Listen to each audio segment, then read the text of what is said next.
ட்ரையாங்குலேஷன்னா என்ன?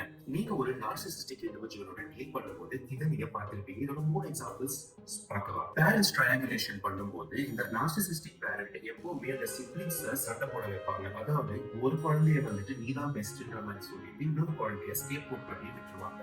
சோ அந்த குழந்தைகிட்ட உன்னோட தம்பிய பாரு, இல்ல உன் அக்காவ பாரு, அவ எப்படி நல்லா ஸ்போர்ட்ஸ் பண்றா, அவ எப்படி நல்லா படிக்கிறா அப்படின்னு சொல்லி ட்ரையாங்குலேட் பண்ணுவாங்க. ரிலேஷன்ஷிப்ல ட்ரையாங்குலேஷன் நடக்கும்போது எப்படி இருக்கும்னா, இது ஒரு சைக்காலஜிக்கல் த்ரீசம் மாதிரி இருக்கும். நீங்களும் உங்களோட ரிலேஷன்ஷிப்ல இருக்கிற பார்ட்னரும் ஒரு விஷயம் டிஸ்கஸ் பண்ணும்போது அவங்க வந்துட்டு இவங்க கிட்ட ஒப்பீனியன் கேட்டு பார்க்கலாம் அப்படின்னு சொல்லி ஒரு 3வது மனுஷனை உள்ள கூட்டு வருவாங்க. சோ அந்த 3வது மனுஷன் உள்ள வரும்போது அவங்க ஒப்பீனியனும் உங்க ஒப்பீனியனும் கம்பேர் பண்ணி பார்ப்பாங்க. யூசுவலா அந்த நார்சிஸ்டிக் லீடர்ஸ் கிட்ட ஒரு கோல்டன் சைல்ட், அதாவது ரொம்ப சூப்பரா பெர்ஃபார்ம் பண்ற மாதிரி ஒரு இண்டிவிஜுவல் இருப்பாங்க. ஸ்கேப் போர்ட், அதாவது எல்லா பிரச்சனையும் வேற எதுவும் நடக்கிறதெல்லாம் ரொம்ப மேலதான் பிரச்சனை, இவங்களாலதான் பிரச்சனை அப்படின்னு போட்டு விடுறதுக்கு ஒரு ஸ்கேப் போட்டிங் இருக்கும். சோ இந்த மாதிரி ஒரு பவர் டைனாமிக்ஸ்